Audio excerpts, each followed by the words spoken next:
All right, it is 6:34 p.m. on Wednesday, August 20th. I am going to call this meeting to order of the Madras Planning Commission. We'll first do a roll call. It looks like you can get start. Commissioner Etter is here.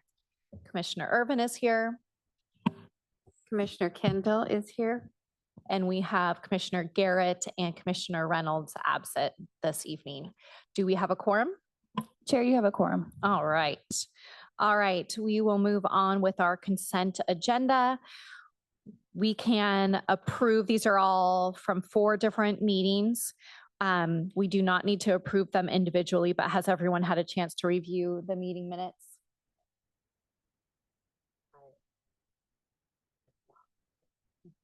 I'm going to approve them. You're always right. They are, you guys are very accurate on those.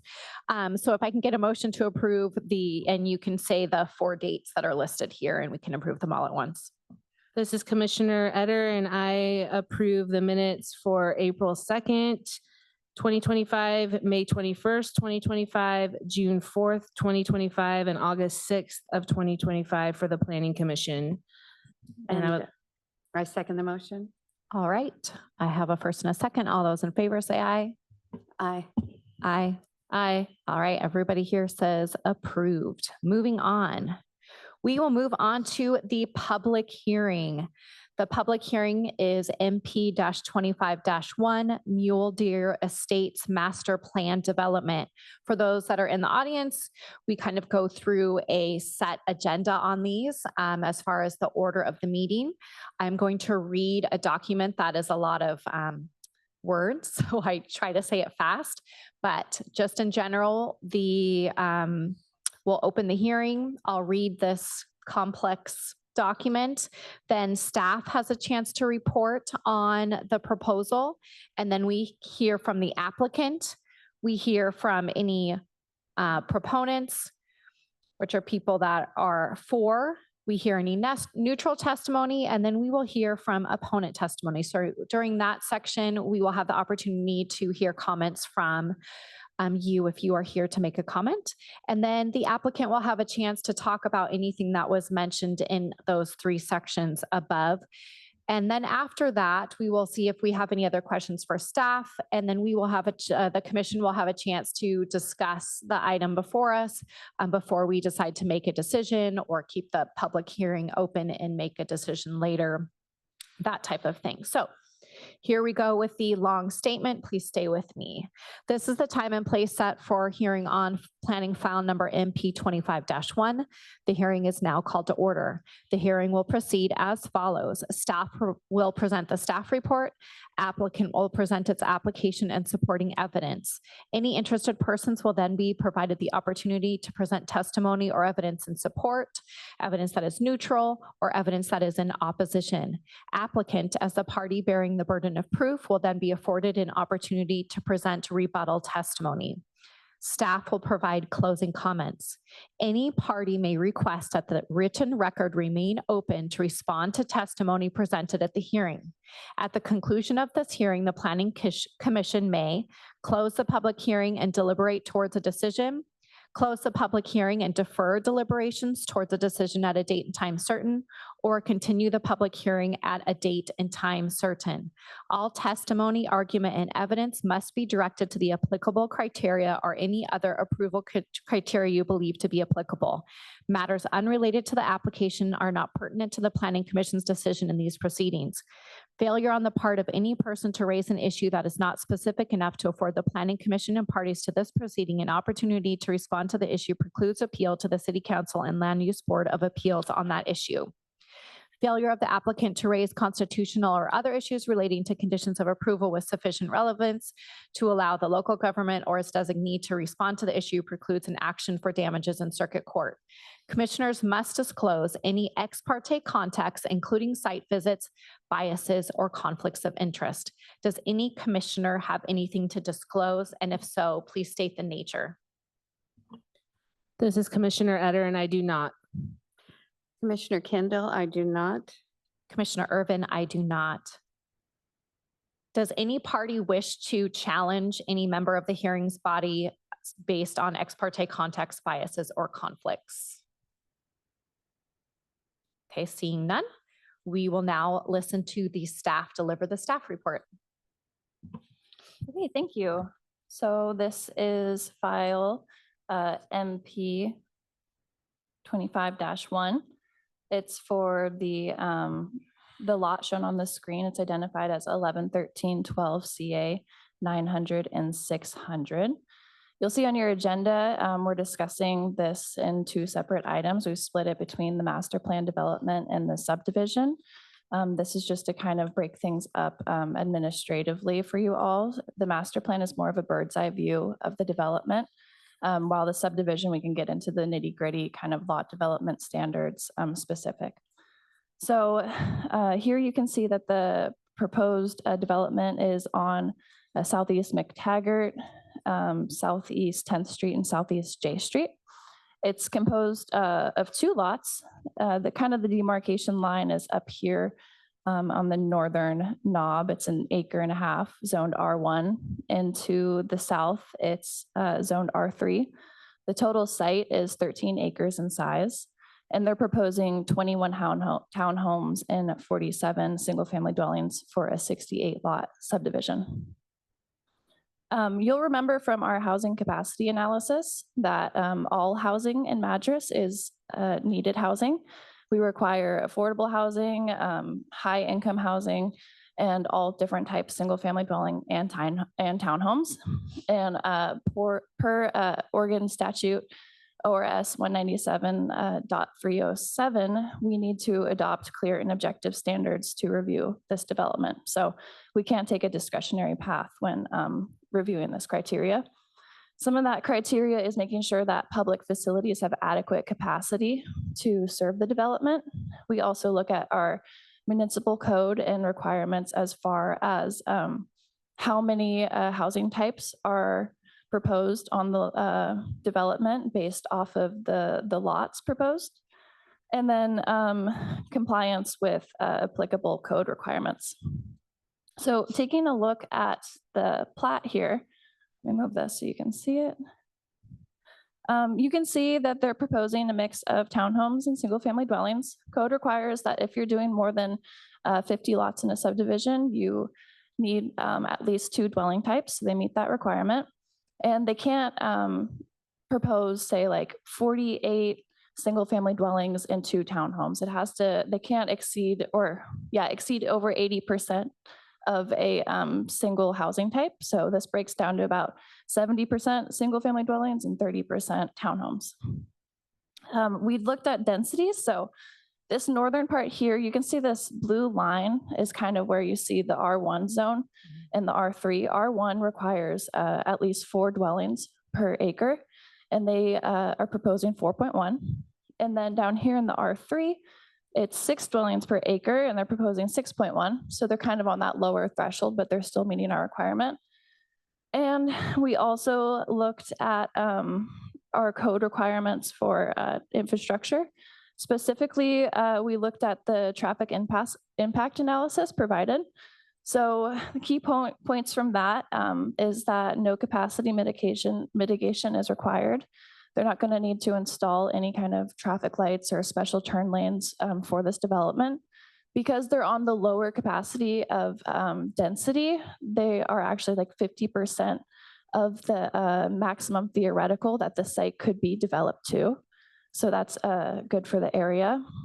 And all study intersections will continue to meet the city's level of service standards and ODOT mobility targets.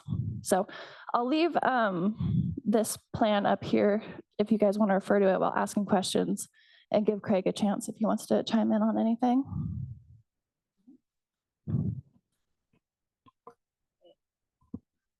Does the commission have any questions for staff at this point?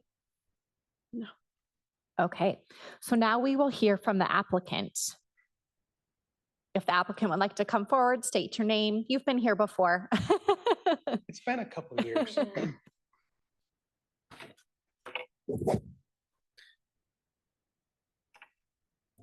I think the red light. Yep. Okay. Good evening, Commission. My name is Hayes McCoy. I'm the civil engineer for the applicant, who's Gary Albers, who is here this evening. And I don't have much to add to Bethany's report. The one reason I wanted to state why we were on the lower of the density is there's a lot of topography on this site. And if you've seen it driving down Jane Street, and how couldn't you? There's a big drop off. So the trying to meet, it lends itself to a lower density. Otherwise,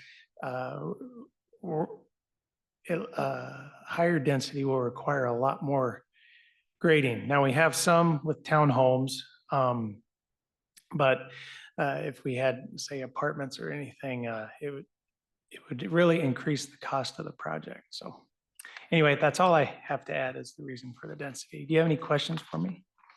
So I guess I do have a couple questions. So the neighborhood that's across from the street on J Street has very steep lots and fencing around. I know that which side of the lots you're street. talking about. Yes. Is that a similar look, or is this, is this development going to have, I guess, a think- better setback elevation change? Okay, because you're talking about those lots where the fence goes way down and towards the intersection of McLaughlin and J Street. This one would look different. We don't, the closest thing we have is up on phase 4. And I can't read the lot number there. So there's a handful that get close to that. Lot 65, I think, is what it looks like near phase 4. So there's a handful that could enter that criteria, but I don't think those lots are nearly as big as the ones you're referring to at Strawberry Heights. So these lots will have a grade. Those ones will. 65 would be one.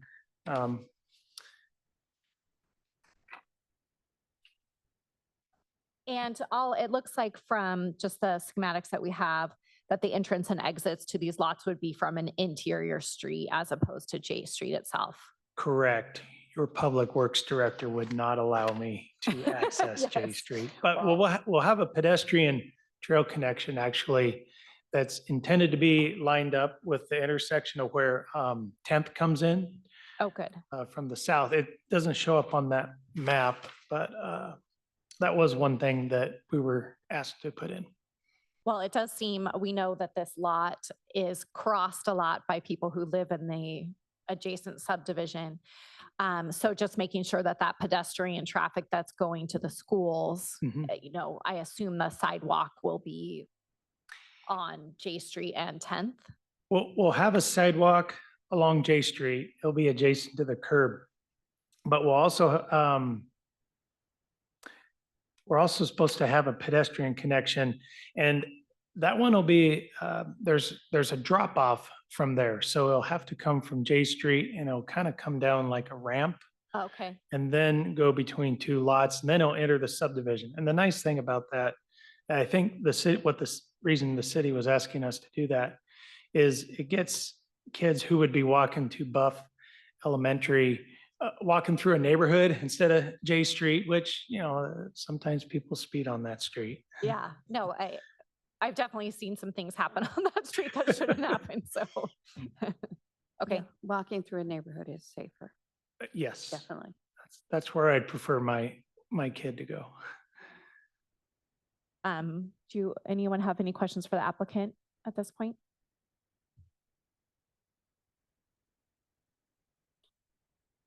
What phase are you working on presently? Are you trying to get approval for? Is it phase? Because you've got phase 3, phase 2.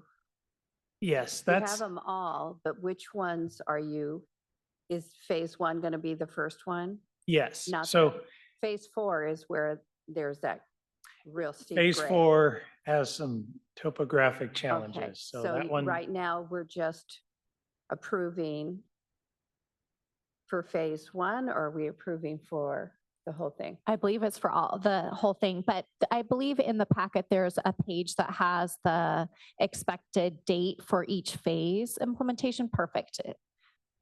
That might give Okay. you some information there. Okay, So fall of 25, phase 2, 26, phase 3. Okay, so it's spread out.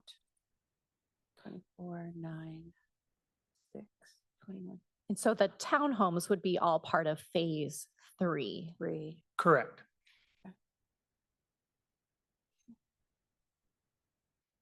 I don't know if this is relevant or not, but is this like more affordable housing, or is this along the medium price housing of the area?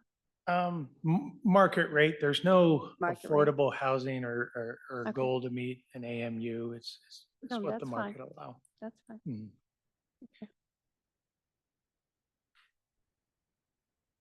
This isn't relevant, but I just feel like in the morning it's crazy on J and is it Buff with the Mhm. stop sign? With this growth, I really feel like at some point Public Works will have to put in a light there with how bad the traffic will get. But it's not relevant to your guys' plan. I'm just commenting that traffic there in the morning, I go every morning and that stop sign is crazy. Can I respond to that just a little bit though? Because maybe it's, well, more traffic is always frustrating. So one of the features, one of the things that Public Works did ask us at our southeast corner, you'll see that rounded off lot right there. And the purpose of that is in the future when traffic is more crazy than maybe it already is. The city hopes to have a roundabout there to help with traffic and turning vehicles. So mhm.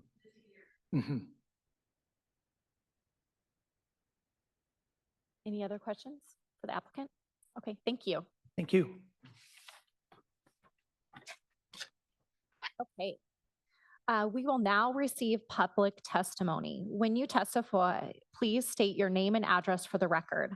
All testimony shall be directed to the Planning Commission and not to the applicant, staff, or other members of the audience. If you have a question for another party, please direct your question to the Planning Commission chair, and the chair will determine whether a response from the other party is appropriate. Please keep your testimony concise and relevant to the issues before us this evening. It is perfectly acceptable and encouraged to indicate that you agree with the points made by another party instead of reiterating the point. Testimony will be received in the following order: persons speaking in support of the application, persons who wish to provide neutral testimony, and then persons who wish to provide opposition testimony.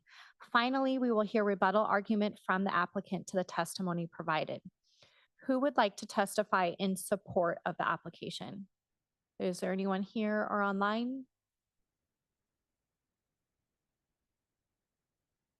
Who would like to provide neutral testimony? Neutral testimony is testimony that does not express an opinion or on approval or denial of the application, but addresses the issues involved in the proceedings, such as site design, conditions of approval, or similar items.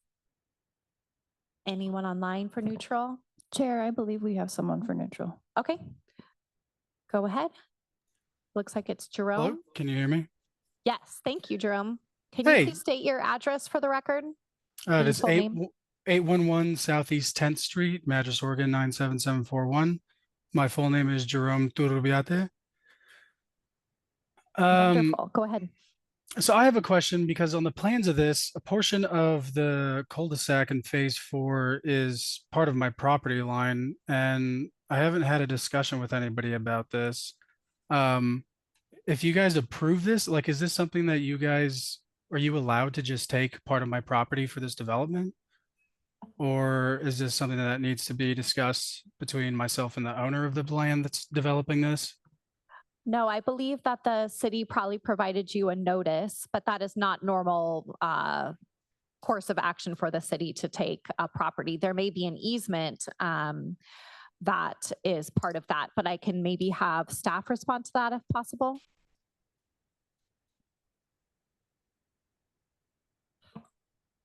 So I would maybe like the applicant to respond to that if that's possible. Okay, that'd be great. Would you mind going on? The applicant is going to respond to your question. And just to be clear, do you know which lot we're talking about here? I don't know. It's the lot just north of phase 4, that like rhombus rectangular lot.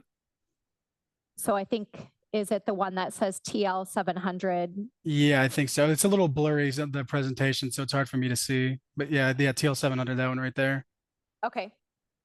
And I know when I first bought this property 3 years ago, somebody, I think the owner of this came and talked to us about this, about it possibly being future plans, but that was the only discussion I had about this subject until I received the letter about this meeting.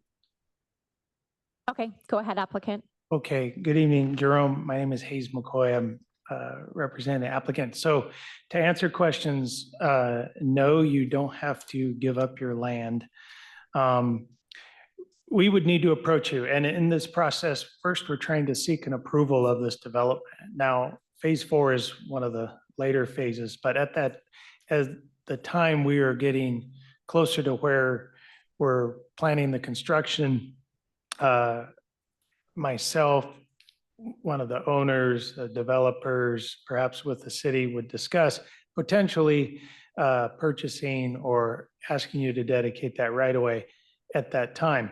And that can be negotiated. Now, you may decide, you know what, I really don't want to do that. And that's fine too. And we would need to modify our subdivision accordingly. The reason we show it where it currently is, which does show us assuming we could acquire your property, is because we would be directly across Sun Drive. And at intersections, we want to try to line up those streets as best as possible. So I'm guessing this is his, but see, it would come, this is probably his property line comes here. So it's the road. Can you put the map back up? So it's the road going into the cul-de-sac that's on his property? Yes. Yeah, there was another photo earlier that showed where that road was overlapping as well. Yep. No, I see that. So the cul-de-sac would be Yeah. through kind of the end part of your property there. Yeah. Okay. Which That- I'm that I'm one totally corner. I'm It's that totally up one for corner. discussion if the plans get approved. I just wanted to make sure that the city approving the plans didn't I didn't have to forfeit that portion of the land because it's in the plans. Because I'm not a lawyer. I have no idea what the, legality of that is. No, that Um, I think that's a valid question that you have, but no, as Mr. Hayes has said, that is kind of wishful thinking on their part after they come together with an agreement with the current property owner for those lines. The question before us today is more about the master plan big picture items. Right.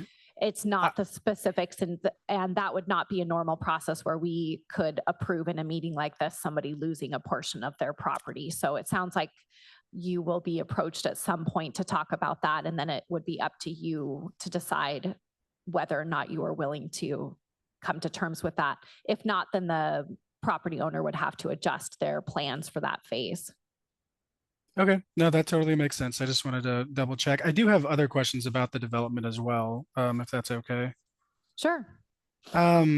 So is this development going to be, because of the increased traffic of, 68 homes, I believe it was, some of them townhomes, it's a few hundred people that are going to be in the area.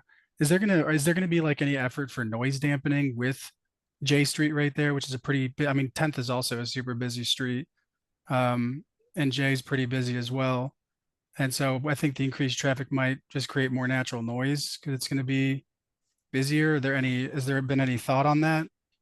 So as mentioned earlier in the meeting, whenever a master plan comes forth, we do have to work with the Public Works Director and also the Oregon Department of Transportation to review the plan to make sure that it meets the thresholds for the roads that are currently in place. Also, any new developments have to meet the design code set forth by the city. So those questions have been answered during the applicant process of just filling out the forms and coming forward to the city. So from what I understand, those questions have been addressed through those analyses from the Public Works Department and the Oregon Department of Transportation. Is that correct, staff? They have placed conditions of approval for improvements, but they have not stipulated anything as far as noise dampening. Okay. And all this information is in the previous meeting notes that led up to the master plan being brought forth, right? So when a plan like this comes forth, usually the applicant meets with city staff over multiple time periods and over multiple document reviews. And it usually comes to the planning commission at a point where they've been able to say, these are the things that must happen in order for this to be approved. So those discussions have happened from the city, and they are all part of the big block of papers that we've reviewed in this hearing. And that packet is available in your publicly if you wanted to download that. But you also are welcome to schedule a meeting to talk with staff about any questions or specifics that you have outside of this meeting, because this is still in development phases, and they have the knowledge to answer questions in their office at any time. Okay. And then you're saying this information is available in the packet that's attached to this meeting? Mm-hmm. Okay, perfect. All right, I'll look through that, and if I have questions, I'll get with one of the staff members. Definitely. And even if it's that you just want to talk with them, the city planning people would love to hear more from people who live in our area who have general questions. I think even just hearing more about how this process works is helpful to people. So even if you just wanted to meet with them about how things work, they would be happy to meet with you. Okay, yeah, totally. I appreciate it. Thank you. You're welcome. All right, do we have any other neutral testimony? All right. So we now will listen. Thank you for coming forward. We will now accept testimony in opposition. Do we have any testimony in opposition? Anyone online?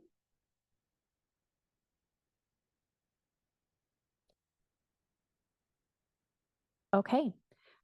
Does the applicant feel like you need to provide any further information from what has been discussed? Okay.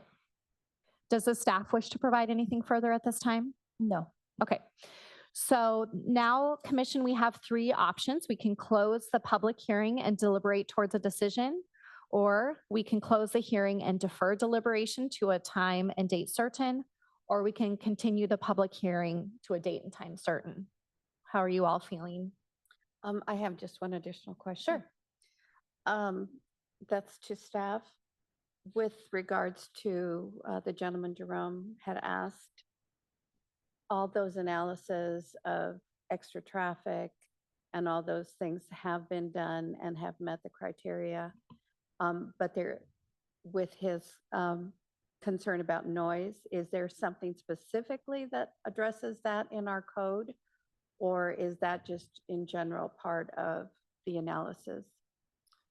We do have noise ordinances, but I don't believe that that's included in our traffic impact analysis, unless I'm mistaken. No, there'd be nothing applicable to the master plan or subdivision that's in the code, related to noise mitigation or anything like that. There's making sure there's not an undue impact on infrastructure, sewer, water, streets, but nothing particular to the noise that would come from kind of those J uses. Street is a busy street. It's high traffic no matter what. So anytime you build more, it's just going to add to that, unfortunately. Yeah. Okay. It's a private development project, so they're obviously having to work through the code. If it was a public works project that they were taking on, that might be something that they have discretion over, engage more with the public on. Okay. Thank you. I would like to close the hearing and deliberate towards a decision. You guys are good. I second. All right, I have a motion on the floor to close the public hearing and move towards deliberation. All those in favor say aye. Aye. Aye. Motion carries. All right, the public hearing is closed. Okay, so let's see. Do you guys have any questions specifically for staff at this time? The last two meetings, we've kind of seen more infill type projects, which I think is exciting because they use current roads, current infrastructure, current sewer. That I feel like that is a good use of our resources. I do understand that every house that is next to a vacant lot that is hard to see new things coming in, but that is part of our job, is to make sure that land is being used thoughtfully and appropriately. And this subdevelopment is similar to other developments near it and would fill in a blank space in our community, and provide more housing for new people to move here, or people who've been living in apartments to move into houses. So I look at that as an exciting project, but also knowing that growth sometimes is hard when we live in a small community. Agree. It's a great spot. I drive by it every day and see the kids walking through it. So it's a great location for the schools. And I think it's exciting for our town. I do have a question. I'm not sure who to address it to, but because it's near the schools, is the bus route off of J? No buses come through that to pick up kids? It's all walking to Buff and middle school and high school? Okay. There is a spot that the kids get picked up for the middle school, and it's a little bit more down the road by the Pines. Okay. And they have a few of those spots for the middle school kids. Oh, okay. Okay, so foot traffic. Okay, thank you. So if we don't have any more discussion, I can take a motion to either approve or not approve. This is Commissioner Etter, and I would make a motion to approve the master plan development for the Mule Deer Estates.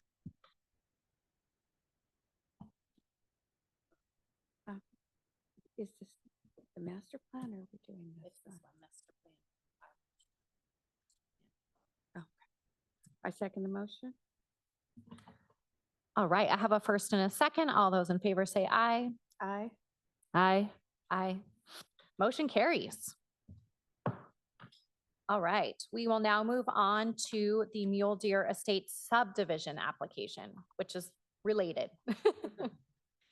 Okay, so do I need to read the same thing? Oh, great. Okay, I'm sorry. We will now hear I'm opening the hearing for planning file number SD-25-1, the Mule Deer Estate subdivision application. The hearing is now called to order. We will proceed as follows. The staff will present, the applicant will present, and then any interested persons will then be provided the opportunity to present testimony in support that is neutral or that is in opposition. The applicant then can respond to that. The staff will provide closing comments, and any party may request that the written record remain open to respond to testimony presented at this hearing. At the conclusion of the hearing, the Planning Commission may close the public hearing and deliberate, or close the public hearing and defer deliberations, or they can continue the public hearing at a date and time certain. All testimony, argument, and evidence must be directed to the applicable criteria or any other approval criteria you believe to be applicable. Matters unrelated to the application are not pertinent to the Planning Commission's decisions in these proceedings. Failure on the part of any person to raise an issue that is not specific enough to afford the Planning Commission and parties to this proceeding an opportunity to respond to the issue precludes appeal to the City Council and Land Use Board of Appeals on the issue. Failure of the applicant to raise constitutional or other issues relating to conditions of approval with sufficient relevance to allow the local government or its designee to respond to the issue precludes an action for damages in circuit court.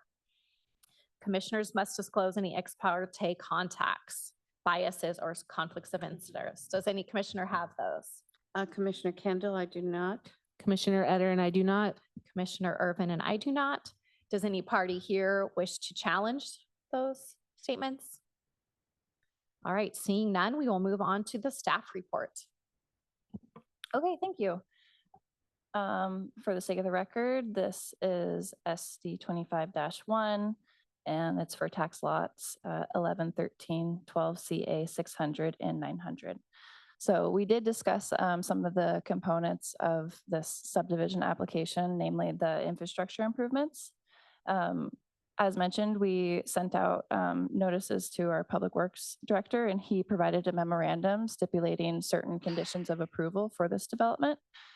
All roads are required to dedicate right-of-way to meet our major collector road standards.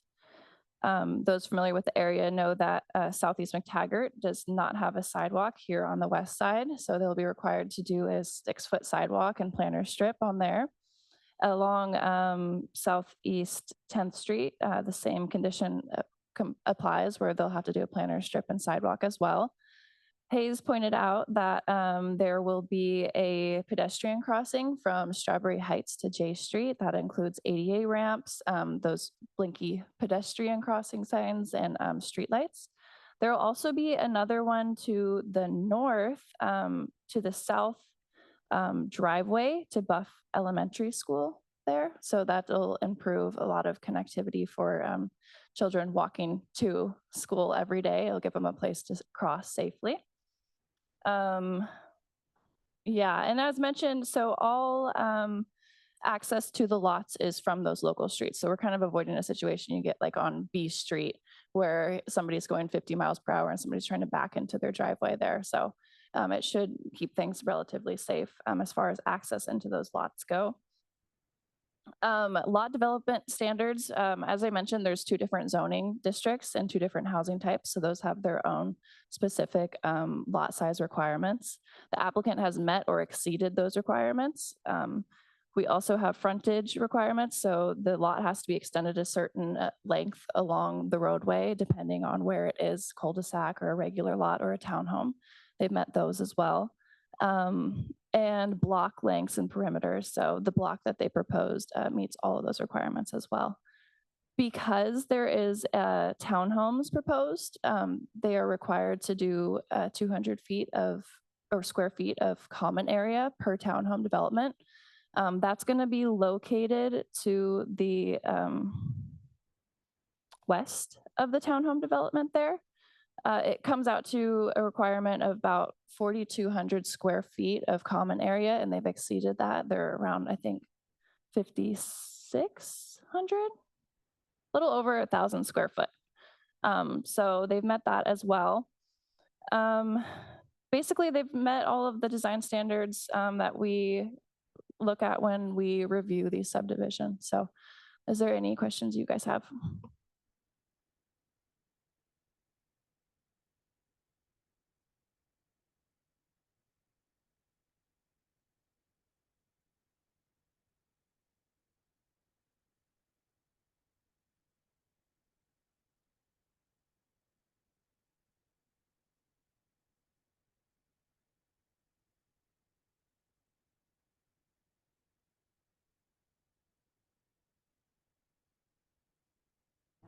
Are in our map, it shows the ones lower that are closer together. That makes that L. Those are the townhomes. Yeah, I can pull up. There's probably a better photo where they're all highlighted green. No, yeah. So all of these green it's ones right here are townhomes, Okay. and then this kind of common hash area. mark area is the common area back Okay. here.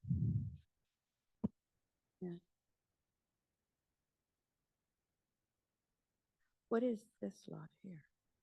So on that schematic, Commissioner Kendall is noticing that there is a little block that says future middle housing. Is that a city thing or is that from the applicant or? That is from the applicant. I assume that they just have not decided as far as what type of development they want to put there, probably multiple townhomes or detached duplex. Go ahead. Yeah, the applicant will speak to that. Yeah. Do we have any other questions for staff at this point? Okay, so now we will hear from the applicant. You get to come up again. It works out that way. Okay, so the only thing I would like to speak to is the middle housing. Of course, if you have questions, please ask. So the middle housing is not shaded green because it's not going to be platted as a townhome lot. Instead, it's going to be platted as a separate unit of land. And then we have to use a different process to create that as a townhome lot. And middle housing was passed, Craig probably knows, but a few years ago, which allows for higher density. And so when we were putting together this subdivision, that middle housing area would not quite meet the regular subdivision code, but it meets middle housing criteria. And since it's around a bunch of other townhomes, it will end up looking like a townhome in the end. It's just the process we have to use as middle housing to get it there. How many acres is it? Oh, I don't even know if it's a quarter acre. It's It pretty looks- small. So that's more of a lot size that just has to fit a different process. and a Yes, different criteria. yes. And would access to that be from within that Sun Drive? No, access would be a private shared driveway across the front of lots 49 and 50. Okay, but not from J Street. No, not Okay. from J Street. Sort of an easement? Oh, okay. It would be through an easement, correct? And we would run utilities through an easement. So the middle housing is part of lot 49. So lot 49 overall, including the area that's not green, would be 67, 68 square feet. And then we would come back through a middle housing land division and create 3 townhomes there that would look real similar to the other townhomes in the area. Okay, that makes sense. So the green shading on that particular lot is a little misnomer, but It gives me something it. to talk about. Yeah. I don't see where they would enter into that because through lot 48. So whoever purchases lot 48, they will know that they will be sharing an easement. It wouldn't be, it might be partially through lot 48, but when we plat the subdivision, there'll be an easement, an access easement. And I think our plan is to put it across the front of lot 50 and 49. So the driveway would be there and be shared between lot 50 and 49. Okay, so they would come in up on lot. No, it looks like you have an opening up on lot 51. It could be there too. It could be both 50 and 51, but at least 50 because we'd want to have about 20 feet for the access. Okay, and so whoever purchases those 3 lots will know ahead of time that they will be sharing an easement.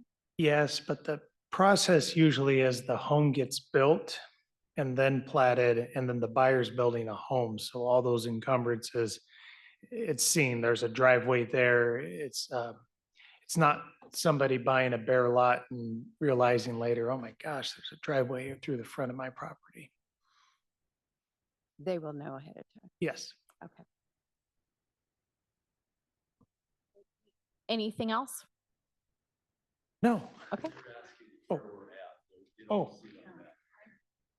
So they are pointing if maybe, yeah, Bethany, yep, right there at the last lot there is where the future middle housing, it's in little tiny print, but that's the 3 lots that we're kind of talking about, the lot 49, 50 and 51. 50 and 51, as they may have a portion of a street there. But from what the applicant was saying, those will be developed, the townhomes will be put on it, and then it will be noted for sale.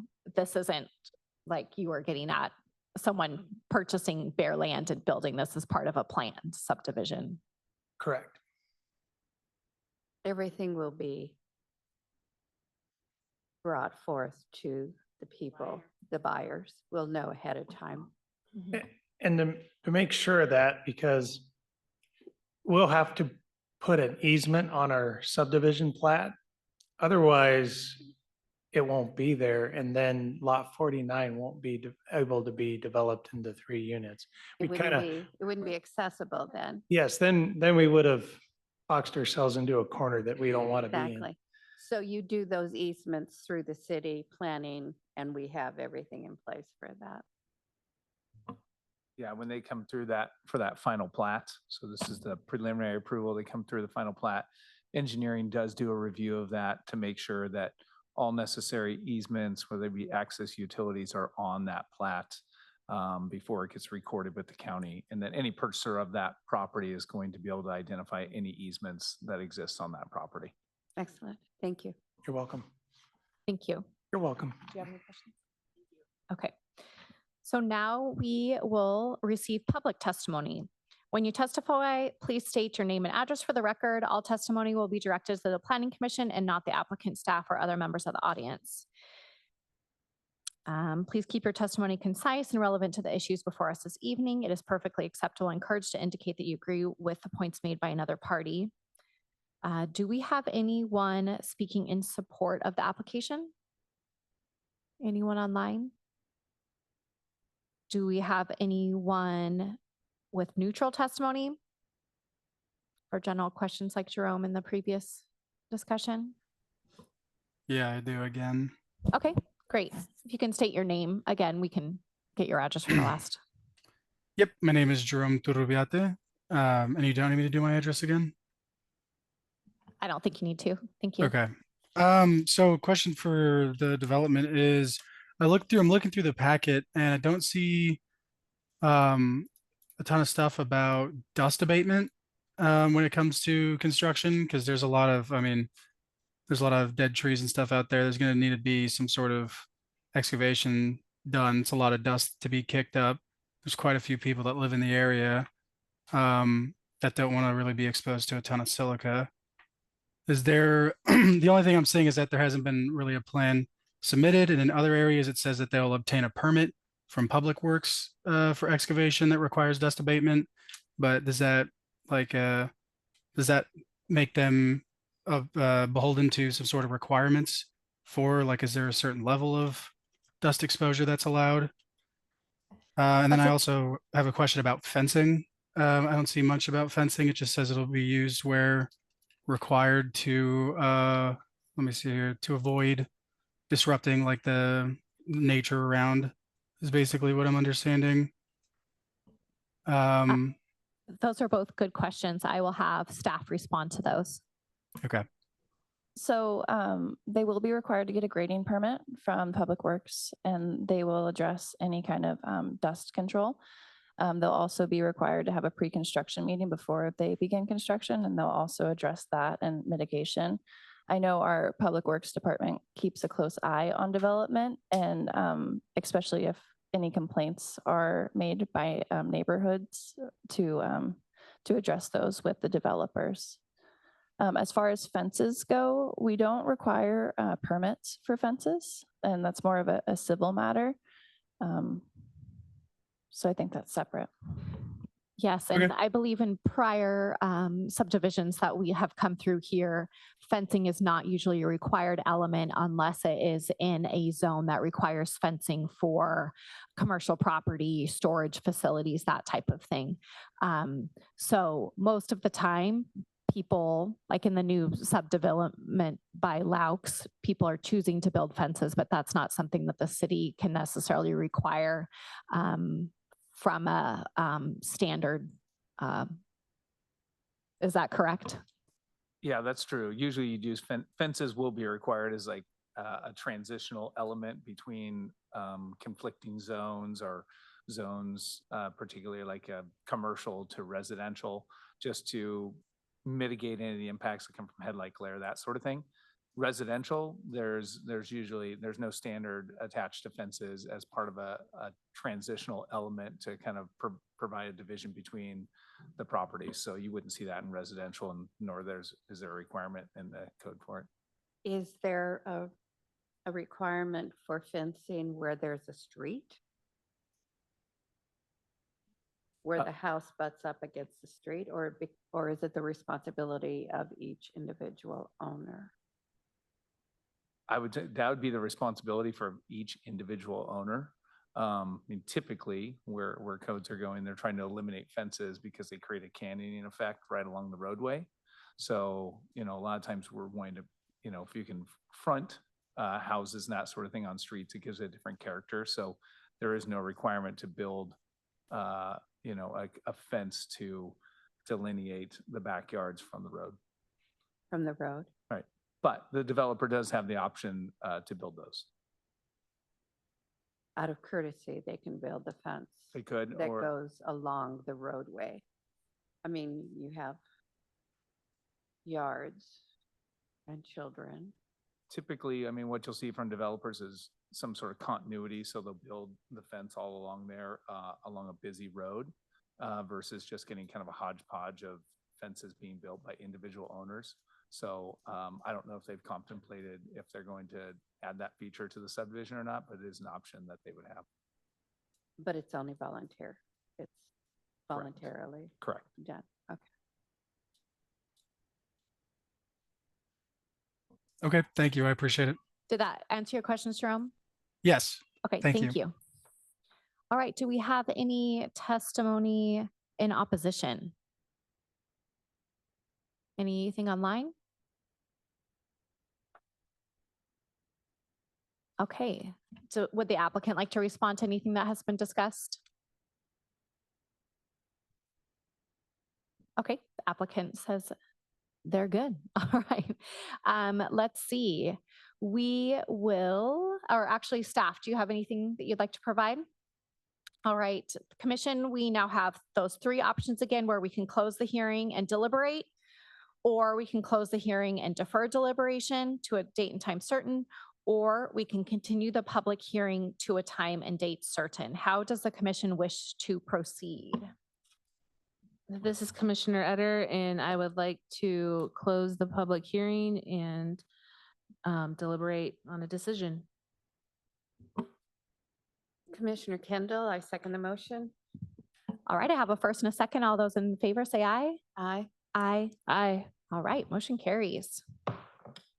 All right, anything to add here or questions to staff? I think it goes right with what we did with the master plan. Nothing. Okay. Then the next step would be to submit either a motion to approve or This is Commissioner Eder, and I approve the SD 25-1 Mule Deer Estates subdivision application. I can second that. So a first and a second. Any discussion? Okay. All those in favor say aye. Aye. Aye. Aye. All right, motion carries. All right, thank you. Thank you for attending. We now will move on to any other items that staff would like to comment or talk about our next meeting.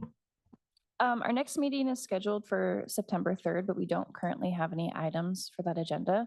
So I'll reach out to you guys as it gets closer and see if we either cancel it or and see your attendance as well. Okay. Yeah, thank you. Thank you everyone for attending this evening. We will adjourn the meeting at 7:27.